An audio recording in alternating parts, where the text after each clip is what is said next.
অস্থিরতা নয়, মহান আল্লাহ তাআলা আমাদের সবাইকে যখন যেভাবে রেখেছেন তার জন্য আসুন সবাই শুকরিয়া আদায় করি। আমার প্রিয় ভিউয়ার্স, আসসালামু আলাইকুম। কেমন আছেন আপনারা সবাই? আশা করি মহান আল্লাহ তাআলার রহমতে সবাই ভালো আছেন। আলহামদুলিল্লাহ, আমিও ভালো আছি। তাই তো আপনাদের মাঝে ফিরে আসলাম ব্লগস বাই চুমকি রান্নাঘর থেকে আরও একটি নতুন ভিডিও নিয়ে।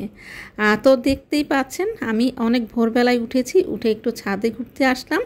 আর এই যে কাঠগোলাপের এই একটাই ফুল ফুটেছে আর এত সুঘ্রাণ ছড়িয়ে পড়ছে যে সকালের বাতাসে এটা কেউ কাছে না দাঁড়ালে বুঝতে পারবে না, অনুভব করতে পারবে না যেটা আমি করছি। এরপরে চলে গেলাম আমার শিউলি ফুলের কাছে। দেখতেই পাচ্ছেন ফুলগুলো ফুটে আছে, দেখতে ভীষণ ভালো লাগছিল। আর আমার খুব একটা শখের ব্যাপার এটা যে শিউলি ফুল গাছে ধরবে, নিচে পড়বে, সেগুলো আমি কুড়িয়ে নিব। তো নিচে তাকিয়ে দেখলাম কিছু কিছু শিউলি ফুল নিচে পড়েছে। তো সেই আগের যে অভ্যাসটা সেটা তো রয়েই গিয়েছে। তো এক হাতে মোবাইলটা ধরে কিছু শিউলি ফুল কুড়িয়ে নিচ্ছি। তবে হঠাৎ করে আমার মনের অজান্তে চোখ দিয়ে পানি চলে আসলো। তো আমি যখন অনেক ছোট ছিলাম তখন আমাদের বাসায় বিশাল একটা শিউলি গাছ ছিল, বাসার মধ্যেই মানে বাড়ির মধ্যেই। তো আমি একটা পিঙ্ক কালারের ঝুড়ি নিয়ে শিউলি ফুল কুড়াতে যেতাম, কিন্তু পিছন পিছন আমার মা দাঁড়িয়ে থাকতো যদি আমাকে পোকা কামড়ে দেয়। তো শিউলি ফুলগুলো যখন কুড়াচ্ছি তখন সেই আমার মায়ের কথা মনে হচ্ছিল। তো আজকে আমার পিছনে দাঁড়ানোর মতো আসলে কেউ নেই।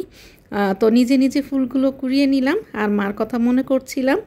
আর এই যে দেখেন কি সুগন্ধ, মানে আমি মোবাইলটা হাতে বিভিন্নভাবে ছবি তোলার চেষ্টা করছিলাম। তো দেখতেই পাচ্ছেন। তো যাই হোক, কিছু শ্যুট করে নিলাম।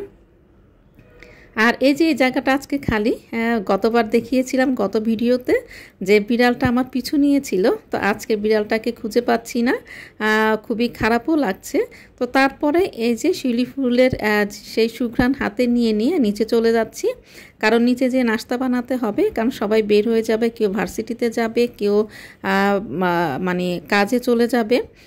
তারপরে সবাই যখন চলে গিয়েছে এরপরে আমি নাস্তা নিয়ে বসলাম। অনেক দিন পরে টমেটো দিয়ে একটা ডিম ভাজা খেতে মন চাইলো, একটু ঝালঝাল করে, তো সেটাই খেয়ে নিচ্ছি। আর অনেক মজা হয়েছিল। এই ডিম ভাজাটা খেতে কিন্তু ভীষণ মজার, আপনারা একটু ট্রাই করতে পারেন। আর সব সময় তো একইভাবে পেঁয়াজ কাঁচামরিচ দিয়ে করা হয়, তো একটু অন্যভাবে করলাম। আর এই যে এইবারে যে প্রশান্তির ব্যাপার আমার সবচেয়ে, সেটা হচ্ছে 1 কাপ চা। এই 1 কাপ চাটা আমি খাবো অনেক ধীরে সুস্থে, মানে সারা দিনের জন্য মনে হয় এইটুকুই আমার সময়। আর আসলে আমাদের নিজেদের জন্য একটু সময় 5 মিনিট 10 মিনিট হলেও রাখা উচিত, যেটা শুধুমাত্রই আমাদের নিজের। আর আমার নিজের সময়টাই এই 1 কাপ সকালবেলা 1 কাপ চা। আর চা খেতে খেতে কিন্তু আমি এখন প্ল্যান করে ফেলছি আমার আজকে সারাদিনের কি রুটিন। এখন শুধুই খালা আসার অপেক্ষা। তো খালা আসার পরে ছাদে চলে যাব। আর এটা কিন্তু সেই সময়ের ভিডিও যখন প্রচণ্ড রৌদ্র ছিল, সেই সময়টা ছিল একদম মোক্ষম সময় চালের গুঁড়া শুকানোর।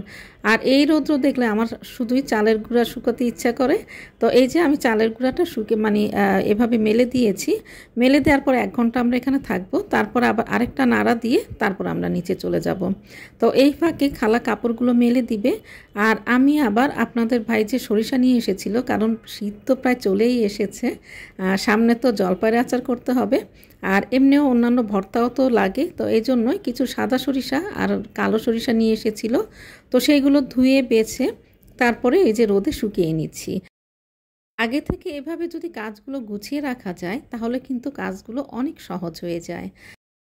আসলে একজন গৃহিণী কিন্তু সব সময় সংসারের কাজগুলো নিখুঁতভাবে করার চেষ্টা করে। তারপরেও কেন জানি না গৃহিণীদেরই দোষ হয়ে যায়, তারা সারাক্ষণ খায় আর ঘুমায়। তো এই হলো গিয়ে কথা। তো এই যে আমি আর খালা কাজগুলো সেরে এই যে আবার মানে চাদরটা উঠিয়ে আবার এগুলোকে নেড়ে চেড়ে দিয়ে আবার ঢাকা দিয়ে যাচ্ছি। আর এভাবে যদি ঢাকা দিয়ে না রাখা হয় তাহলে কিন্তু পাখি এখান দিয়ে এসে বসে অথবা মানে ধুলাবালি পড়ে। তো এভাবে করে দিয়ে এখন নিচে চলে যাব। আর নিচে যেয়ে কিন্তু অনেক কাজ একটার পর একটা করতেই হবে, কারণ এখানে অলরেডি অনেকগুলো সময় চলে গিয়েছে। তো এই যে দেখেন রৌদ্রটা দেখেই বুঝতে পারছেন যে এই সময়ে মানে হলুদ, মরিচ, ধনে, জিরা, চালের গুঁড়া এগুলো শুকানোর কিন্তু মোক্ষম সময়। তো আমি এই সুযোগটা কিন্তু কখনোই হাতছাড়া করি না। আর এই যে আমি অফ ক্যামেরায় কিন্তু তাড়াহুড়া করে এই যে মাছটা রান্না করে নিয়েছি। এটা হচ্ছে পাঙ্গাস মাছ রান্না করেছি, তারপরে শাক রান্না করেছি, লাউ পাঙ্গাস মাছের মাথাটা দিয়ে লাউও রান্না করেছি। তো সব কিছুই অফ ক্যামেরায় করে নিয়েছি কারণ খুবই তাড়াহুড়া ছিল। যারা এই পর্যন্ত আমার ভিডিওটা দেখছেন তাদেরকে জানাই অসংখ্য অসংখ্য ধন্যবাদ।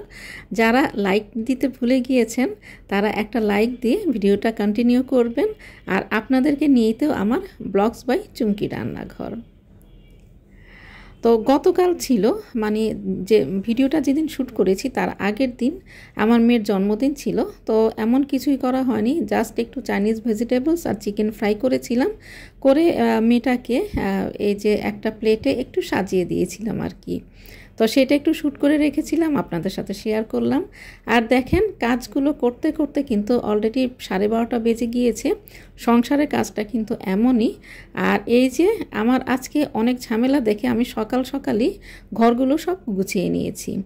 আর ঘর গোছানো হয়ে গেলে আপনার মনে হবে কাজটা মনে হয় অর্ধেক কমে গেল। আপনার মানে আমার কাছে মনে হয় যে আমার মাথাটা মনে হয় অনেক হালকা হয়ে যায় ঘর গোছানোটা হয়ে গেলে। এরপরে আমার মেয়ে বলেছে যে একটা মাড কেক খাবে, কিন্তু কি হলো জানেন, মাড কেক বানাতে যাব দেখি কোকো পাউডার নেই। তো তারপরে কি করা, কোকো পাউডার ছাড়াই মাড কেকটা বানিয়ে ফেলেছি।